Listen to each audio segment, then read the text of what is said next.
The dog came first, a lean cattle mutt with a torn ear and a coat the color of rotted wheat, trotting along the wind-cut ridge above the canyon flats. His name was Bristle, and he moved like he had somewhere to be, ribs showing through the dust-matted fur, muzzle dark with dried blood from a fight the night before. He'd outlived two owners and was halfway to being wild again, a ghost among the range, sniffing for anything warm, anything breathing. That morning he caught a scent that didn't fit. It wasn't coyote or cow or man. It wasn't death either, not yet. It was blood, old and metallic, but beneath it, something stubborn. Something that stirred his memory of a campfire voice calling down to him in the cold dark. He angled down the slope with his ears flat, stepping careful over stones, following that faint, stubborn scent. She lay in a drift of red dust where the prairie turned to shale, arms out like she'd fallen from the sky. Her dress was torn, faded calico, stuck to her skin with sweat and dirt. Her lips were cracked, her eyes shut. Blood stained the ground under her right hip where the wound had soaked through her slip. She looked half dead but not yet all the way. And Bristle, who had once guarded cattle and bitten rustlers' boots, lowered his nose and whimpered once. He nosed at her shoulder, then growled low, turning in a frantic circle, pawing at the earth. The girl stirred barely. A wheeze broke from her lips. She was maybe 17, maybe 20. Her face was sunburned, freckles blotched into a smear. Her left eye opened, white showing all around the iris. She looked at the dog without focus. "Don't go," she rasped. "Don't leave me." The mutt stayed. By sundown, Bristle had gone to fetch the only man he still called his own. That man was Colt March, a cattle rider with a ruined hand and a house made of rustwood slats. He lived alone out past Deadman's Draw with no one but the dog and the wind for company. Colt didn't smile anymore. He rarely spoke. Folks said he'd left something behind in the war, or maybe it had been taken from him. No one asked what. He drank coffee in the morning and whiskey when the sun dipped. Bristle was the only living thing he'd let sleep near his bed. When the dog showed up whining at the gate, Colt stepped off the porch without a word. He followed him into the dusk, rifle slung across his back. The air was close, thick with a coming storm. Lightning flashed once over the canyon. They found her curled in on herself under a bluff where the night wind couldn't reach. Colt crouched beside her, brushed the hair from her face, then tore off a strip of his shirt and pressed it against the wound. It was a bullet graze, deep but clean. She was burning up. Her wrists were raw like she'd been tied. Her boots were gone, and her right cheek bore the shadow of a man's handprint, bruised purple. Colt said nothing. He lifted her gently, like she was something sacred and broken, and carried her back across the prairie while Bristle trotted ahead. It was 3 days before she woke fully. Colt kept her in the back room, dark and cool, fed her broth and rainwater, changed the bandage twice a day. He didn't speak unless she asked. She didn't ask much. When her voice came, it was sandpaper soft. "My name's Myra." Colt just nodded. He was whittling a bit of oak into a hook for the barn door. His shirt sleeves were rolled to the elbow, showing old burns and inked names. Myra looked at him from the cot, her face unreadable. "You the one that found me?" "No," he said. "Dog did." Myra blinked. Her lashes were crusted from sleep. "Thought I was dead." "You almost were." She swallowed. "How long?" "Week, give or take." She nodded, slow. "Where am I?" Colt poured a cup of water and handed it to her. "Outskirts, near Dustbridge Canyon, ranch land, mine." Myra looked down into the water, then back at him. "I can work when I'm better. Don't want to be no debt." "You're not." Still, her eyes stayed on him. Something wary there, not fear, not yet, just the animal kind of watchfulness that comes from being hunted. She sipped the water, her hands shaking. Colt didn't ask what happened, not then. That night the wind howled up off the basin and slammed the shutters so hard they cracked. Bristle paced the porch, hackles up. Colt sat inside cleaning his rifle. Myra stood barefoot by the hearth, a wool blanket around her shoulders. She hadn't said much all day, but now she spoke. They thought I'd die out there. Colt looked up. Who? She hesitated. 3 men, one called Danner. The others I didn't know. Colt set the rifle down. Why, they leave you alive. I shot one, then I ran. He didn't press further. Myra turned away, eyes fixed on the fire. I didn't mean to kill him. He grabbed me. Said I was promised. Colt's brow twitched. Promised.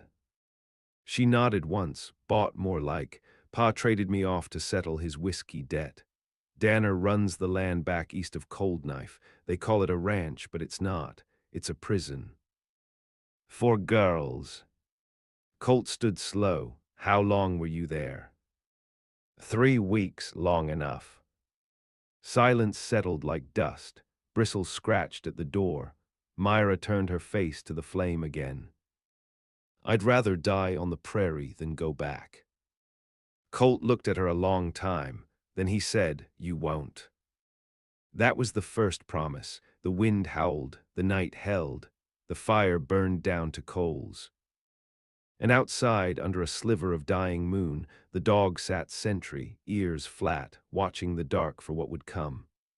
The next morning, Myra fed the chickens. She moved stiff, favoring her side where the bullet had raked her, but she didn't ask for help. Colt watched her from the barnyard, arms folded, the brim of his hat shadowing his eyes. She didn't know he was watching, or maybe she did and didn't care. Her braid hung like a wet rope down her back. Her bare feet sunk into the cool dirt. Bristle trailed her like a shadow. Colt didn't say a word as she scattered the feed, pausing to rub the ear of the lame hen. Her mouth stayed tight, her eyes unreadable. But she worked like she'd been doing it her whole life. She stayed, no talk of leaving, no mention of where she'd come from, no questions about Colt's life or the house or what lay beyond the canyon. She slept in the back room, kept her own bandages clean, and only cried once, silently in the barn when she thought no one was near. He heard it through the slats, one sharp sob like something catching on barbed wire, then nothing. By the second week, she was walking upright and skinning potatoes in the kitchen. She didn't flinch when Colt passed behind her, didn't startle when he spoke, but she still didn't trust anyone's silence. If he sat quiet too long, she'd glance over her shoulder like waiting for something to land. You ever have a dog? Colt asked one evening while mending tack. Myra nodded. Cattle Mutt died when I was 12. Name was Holler. What happened? Pa sold him for a jug of corn liquor. Colt didn't respond. Bristle lay curled near the hearth, nose twitching in his sleep. She set down the knife and wiped her hands on her apron. I liked the dog more than my brother. More than Pa sometimes. I think that dog was the only thing God ever gave me that was mine. Colt met her gaze. She didn't look away. That was the first time she held it, his gaze. 3 nights later, someone rode past the ranch line. Colt heard the hoofbeats long before the rider showed. He stood in the dark, rifle in hand, watching the rise where the sagebrush broke. The moon was full, so it cast a silver line across the field, and the rider paused just long enough to let the light catch the edge of his coat. Then he turned and rode on. Colt stayed on the porch until dawn. In the morning, Myra was waiting by the gate. They're looking, she said. Colt nodded once. That wasn't a local. No. You recognize him. She didn't answer. Her face was pale, but not with fear. She didn't spook. She stiffened. Colt watched her for a long moment. I'll teach you to shoot. The days turned harder. Myra worked the land like she had something to prove. She learned to milk, to ride, to reset a fence post when the cattle knocked it down. Colt never had to show her anything twice. She was stubborn and she hurt quietly. That made her dangerous in time. She took to shooting like she'd been born to it. By the second month, she was hitting tin plates at 30 paces. She cleaned the revolver better than Colt did. She watched the dust line like a hawk. The girl who'd begged a dog not to leave her in the canyon was gone. What remained was something quieter, thinner, sharper. One night, Colt caught her out near the paddock under a black sky, eyes wide open, pointing the rifle at nothing. "You waiting for them?" "No," she said. "I'm remembering." He didn't ask what. He didn't need to. Winter came sudden that year.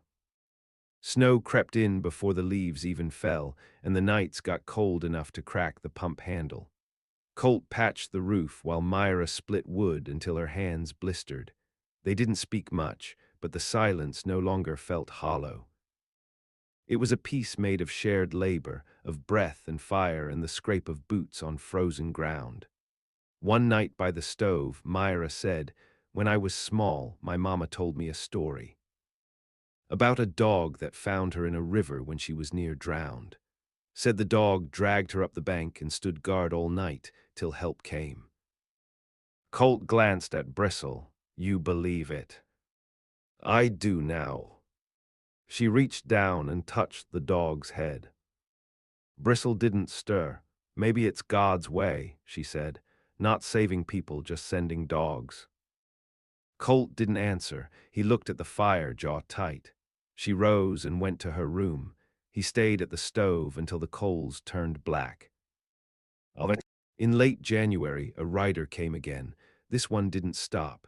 He left a mark. An old whiskey bottle hung on the fence post with a strip of leather tied round the neck. Colt cut it down and brought it in. Myra stared at it for a long while. "It's Danner's brand," she said. "He the one who put the bullet in you." She nodded. "He don't shoot to kill right off. He plays with things." Colt dropped the bottle into the stove. The leather burned fast, the glass slower. "What happens when he comes himself?" "I don't know," she said, "but he'll try. Then we'll be ready." She looked up at him. Her hands trembled just once. "Don't let him take me." "I won't." He said it like an oath. Like he'd been waiting to make it for longer than he'd known her. Outside, the wind howled again, tearing through the prairie like a warning. Bristle growled low in his sleep. Inside, the fire burned bright, and neither of them moved from it. By February, the creeks had frozen solid, and the trees stood like bones against the sky. Myra took to wearing Colt's old sheepskin coat. It dragged behind her like a cloak, the hem stained with mud and ash. She still limped slightly, but her eyes were clearer than ever. The girl who had once bled into the dust didn't speak of pain anymore. She spoke of traps, of firewood placement, of distances between rifle shots. They made plans without calling them such, reinforced the barn doors, dug a root cellar wide enough to hide two people, stocked with salt meat and dry biscuit. Colt taught her to reload by feel. Myra taught herself how to walk without sound. Each night they took turns on watch. Bristle always stayed with her. One morning she said, "What if he don't come for me? What if he just burns the place down?" "He won't," Colt said. "Danner likes to touch what he owns. And I ain't his." "No, you're not." She watched him a long time, then nodded. Later, while cleaning her rifle, she whispered, "Not anymore." They saw the smoke 2 weeks later, south of the ridge. A narrow line rising up like a thread drawn from the earth. It didn't belong to them. Colt watched it from the rise above the pasture. He counted the distance. It wasn't close enough for concern, not yet, but it was too close to ignore.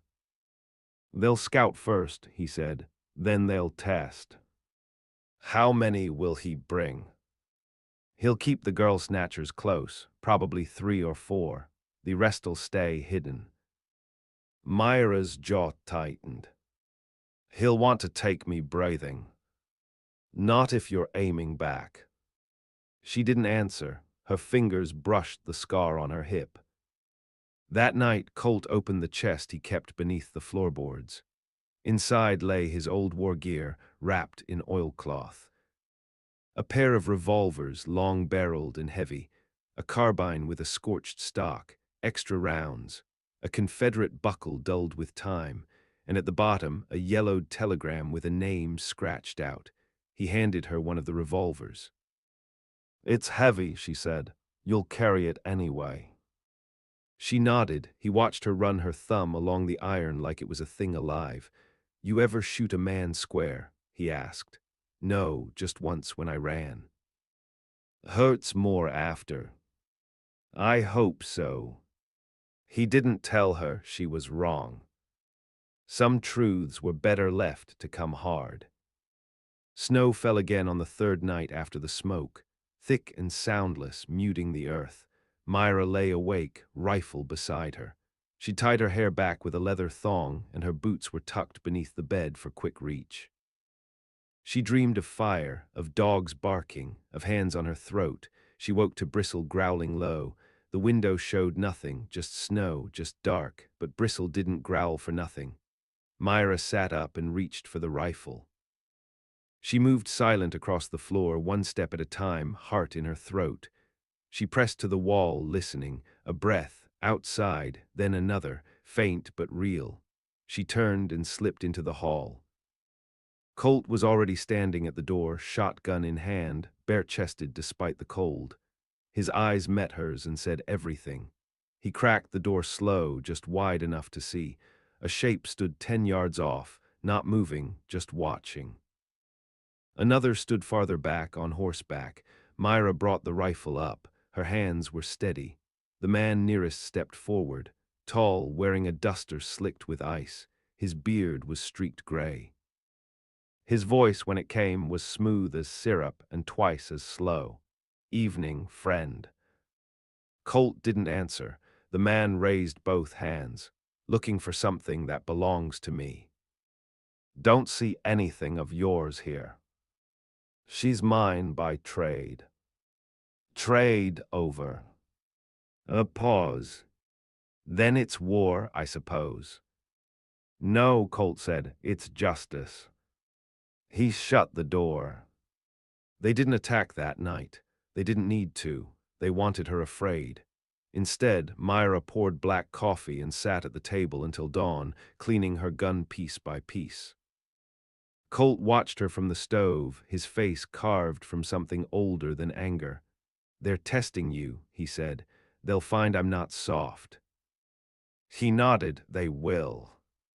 The next morning, they found the doghouse burned. Bristle had been out hunting rabbits, and he came back howling. They didn't speak of it. They simply prepared. Colt nailed the windows shut. Myra dug another pit near the fence line, filled it with broken glass and wire. They lined the porch with dry kindling soaked in lamp oil. The land around the house grew scarred. She started wearing her pistol on her hip all hours. The coat hid it, but it was always there, just like the mark on her cheek. Just like the fire behind her eyes. One afternoon, she asked Colt if he believed in fate. "No." "Then why'd your dog find me?" "Luck." She shook her head. "Not luck." He looked up. Her eyes held something then, some terrible knowing. Some root pulled from the dark.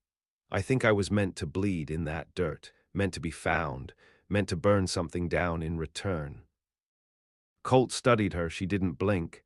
"Then you will," he said. That was the second promise. The wind carried a crow's cry across the canyon. Bristle stood in the doorway, silent now, watching the horizon with his ears flat. The war hadn't come yet, but it was near. The day they killed the first one, the sun was high and merciless. Myra spotted him in the trees north of the paddock, crouched behind a split boulder with a spyglass glinting in his hand. She didn't shout. She didn't run. She dropped flat to her belly and crawled along the ridge Colt had dug into a blind.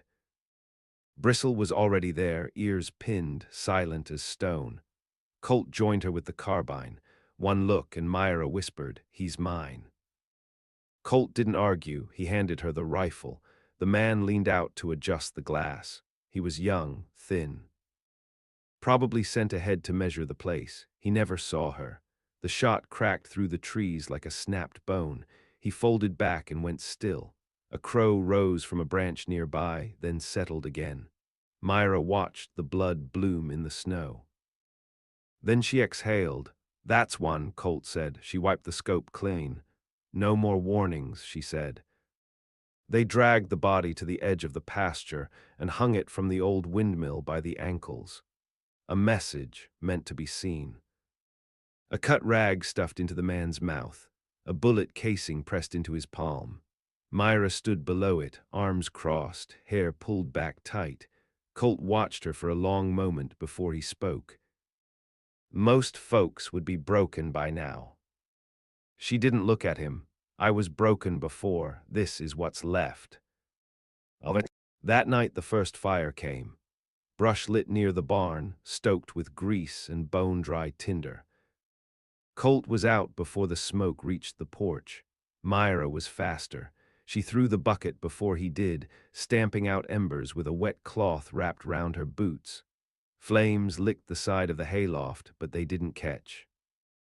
When the wind shifted, Colt saw two riders vanish across the rise. "They're probing," Myra said. "No more of that." They spent the next day laying wire traps in the ravine, broken bits of horseshoe nailed to stakes. Trip lines set under snow. Colt reset the trigger on the bare trap behind the root cellar.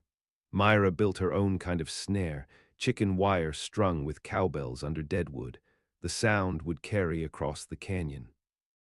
She slept with the pistol under her hand now, bristle at the door. Danner came in person on the 6th day. He didn't ride up like a man with guns. He walked in with a white handkerchief and a smile and 4 men behind him. 2 of them had knives out. The other 2 had rifles slung low and cocked. Colt was waiting on the porch. Myra stood behind the doorway, rifle sight lined through a knot in the wood. Bristle crouched beside her, low and ready. Danner took off his hat as he approached, all slow grin and grease-slick hair. "Afternoon, March. You know why I'm here." "You're trespassing." "Come now," Danner said. "We're both men of reason." "No," Colt said. "I'm a man who doesn't bargain with slavers." Danner's smile didn't waver. "You keeping her here, feeding her, bedding her maybe. I call that theft. She's mine. Paperwork says so." "She's not property. World says different." "Then the world's wrong." Myra tightened her grip. Her breath didn't shake. Danner took a step forward. "Tell you what, I'll trade. 1 wagon load of cattle plus $50. You let her walk back on her own 2 legs, no fuss." "No," Colt said. Danner's eyes shifted. "She's promised," he said. "To me, by her blood. She made new promises." Danner looked toward the door. "You inside there, girl." Myra didn't answer. He raised his voice. "You think he'll die for you. Think that dog'll save you twice." Myra stepped out, rifle raised. Cold, level eyes. "I don't need saving." Danner's smile cracked just a fraction. "You're playing a man's game." "No," she said. "I'm ending it." She pulled the trigger. The bullet clipped his cheek. Blood sprayed. He fell back shouting, and his men scrambled for cover. Colt's shotgun roared from the porch. 1 man dropped where he stood, chest torn open. Another screamed and fled. The other 2 returned fire, but Myra was already down behind the barrels, reloading fast. The fight lasted less than 2 minutes. When it ended, Danner and one of his men had vanished into the trees, leaving blood and smoke behind them. Colt caught one of the others crawling. He dragged him out by the collar and tied him to the fence post. Myra knelt beside him, eyes cold. "Tell him what you saw." "The man spit blood. She's his. She'll always be his." She looked him in the eyes. No. I was promised, she said, but not to him. She raised the pistol. Colt didn't stop her. She fired once, and the prairie went still again. They burned the bodies that night. Colt stacked the wood. Myra lit the flame. The smell carried across the canyon like a warning. When the fire died, they stood side by side, watching the coals pulse like a heart. "He'll be back," Colt said. "He'll bring more," Myra said. Colt nodded. "Then we finish it." She looked at him. Not soft, not scared, just steady. The dog brushed against her knee. That night they didn't sleep. They prepared. The thaw came sudden, ripping through the frost with hard rain and warmer winds that rolled off the southern flatlands. The snow turned to mud, the creeks began to run again, and the earth gave off the sour stench of wet blood where the fight had soaked it. Colts rusted if left out overnight. The fence sagged with weight, but Myra sharpened her knives anyway. She took the storm as a sign. Danner had vanished, but he wasn't gone, not the kind of man who slinks away after pain. The silence was part of his design, the lull before a deeper cut. She began wearing her pistol in plain view now, not hidden under coat or skirt. When the wind blew, it gleamed like a dare. The sight of it made the dog trail closer, watching every shape in the trees like it might lurch at them. One morning Colt woke to the smell of meat cooking and found her in the kitchen with a rabbit roasting and a map drawn in ash on the table. She'd sketched the canyon, the tree lines, marked points where a man might hide or spy or lay a fire line in the dark. "Every way in has a way out," she said. Colt nodded, still groggy. "You expecting him tonight?" "I want him to." She didn't say more, she didn't need to. The next days were filled with preparation that looked like madness to anyone not born for war. She took Colt's dynamite caps and buried them in glass jars beneath the slope south of the barn, wired to nails driven through old cooking pans. She cleaned the rifle 3 times in one night, dismantling it by lantern, the dog asleep at her feet. Her hair was always tied back now, sleeves rolled high, the muscles in her forearms hardened into knots. When Colt watched her, he no longer saw the girl bleeding in the dust. He saw something remade in silence. One night, sitting on the roof under a purple sky, she said, "Do you believe in hell?" Colt didn't answer right away. "I've seen places like it." She stared out over the trees. "I think I was already there," she said. "He just dragged it into the daylight." Colt reached into his coat and took out a folded scrap of paper. Old, creased. He held it out. She hesitated, then took it. It was a telegram, one line. "Civils dead stop. No survivors stop. They took her stop." Myra looked up at him. "Who?" "My wife and our girl." Silence passed between them like a long breath. "I was gone 3 days," Colt said. "Came back to smoke and bones. Sheriff called it raiders. Never found them." Myra folded the telegram and handed it back. "I'm sorry." He shook his head. "I'm not anymore." "Why?" "Because it led me to this. They didn't touch, they didn't move, but something shifted. Like steel tempered by fire." The final warning came at dusk in the form of a riderless horse. It galloped in from the east, eyes wild, flanks foaming. A rag was tied around its neck, a strip of Myra's old dress. The one she'd been wearing the day Bristle found her. She watched it without blinking. "They're ready," she said. "They want you to break." "I want them to come." She saddled her mare, checked the rifle one more time, filled her coat with extra rounds. Colt strapped on both pistols and laid the shotgun by the door. He checked the fuses on the caps and loaded the carbine. They didn't speak again that night. At midnight, the bells sang. Cowbells wired to the trees gave a sudden clang. Then another, then silence. Myra stepped outside with the wind in her hair, rifle raised, breath calm. Colt followed. Bristle led them to the lower ridge. The moon lit the prairie in silver. Nothing moved. Then came the whine of horses, low and urgent, figures, 6, maybe more, moving slow along the edge of the creek bed just beyond the snares. Myra knelt behind the gatepost and took aim. Colt whispered, "Not yet." They waited. One of the men moved into the line marked by white stone. Myra fired. The shot ripped through his neck, dropped him where he stood. Another stepped into a trap. A spring line cracked, snapping bone, shouts. Then came the return fire, wild, angry, slamming into the posts and dirt and house wall. Wood exploded in splinters, glass shattered. Colt fired once, twice. Another fell. Then came Danner's voice. "Come out, girl. Come out and we'll end it clean." Myra rose from cover. "I am out," she shouted. Gunfire cracked. She dropped again, rolled and fired. Another man screamed. The land lit up in flashes. The barn caught. Flames leapt up, licking skyward. Danner moved through it like a revenant, eyes glowing, pistol in one hand, whip in the other. "You were mine," he said. "No," Myra replied. She shot him once. The bullet hit his shoulder, spun him back. Colt stepped out of the shadows behind him. "Twice now," he said. "You've aimed at what's not yours." Danner turned too slow. Colt fired.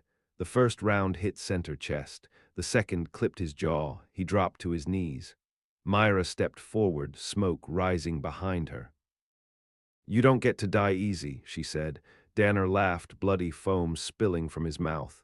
"You were nothing," he gasped. "A debt, a sack of bones." "And you were dust," she said. "You just didn't know it yet." She put the pistol to his head and pulled the trigger. The dog barked once, then fell silent. By dawn, the fire was out. 4 bodies burned with it. The rest fled. Colt stood beside the ashes with his coat around her shoulders. She held the pistol in both hands. She didn't cry. She didn't speak. The wind moved over the prairie like a sigh. And in the far distance, across the creek and the ridge in the dark soil still wet with death, no one came. No one dared. Spring came slow, dragging its feet like a tired animal, the air thawed by inches. The mud dried in streaks. The creek ran clearer. Grass poked through where ash once lay, as if even the land forgot what had happened. But Myra remembered. She moved through the days like someone who had survived a shipwreck and never quite left the sea. The scar on her hip had hardened into a rope of raised skin. The bruises on her cheek had faded to pale smudges, but the look in her eyes hadn't softened. She still rose early, patrolled the fence line with Bristle at her heel, checked the rifle at breakfast. Only now she smiled sometimes, only when she thought no one was looking. Only when Colt said nothing, but stood close enough to remind her she wasn't alone. The land had stopped screaming. The house still bore its wounds, a scorched corner of the barn, a shattered window patched with oiled paper. Bullet holes like moth bites along the porch rail, but they didn't mend them all at once. They lived among them, letting the ghosts have their space. Some scars weren't meant to be covered.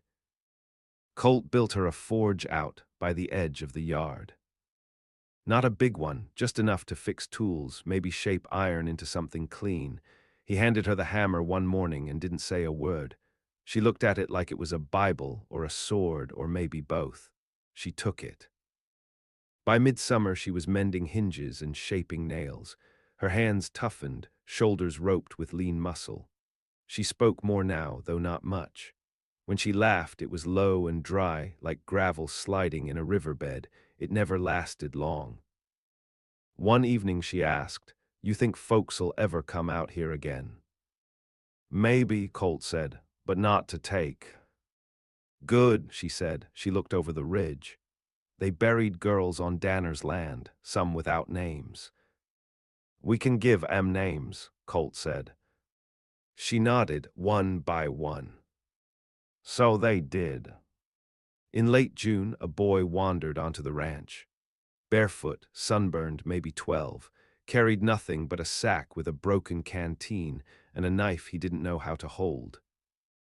Said he ran from a mine up north, said he'd been whipped, said his brother died in the shaft. Colt watched the boy while Myra brought him water.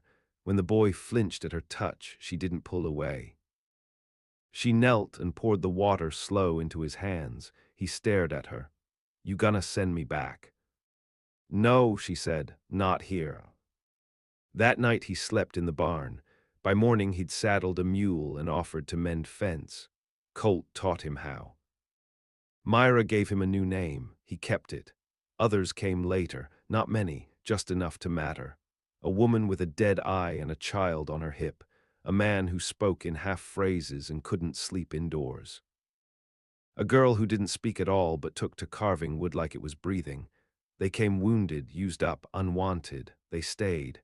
No one asked permission. No one tried to lead. Myra and Colt just made space.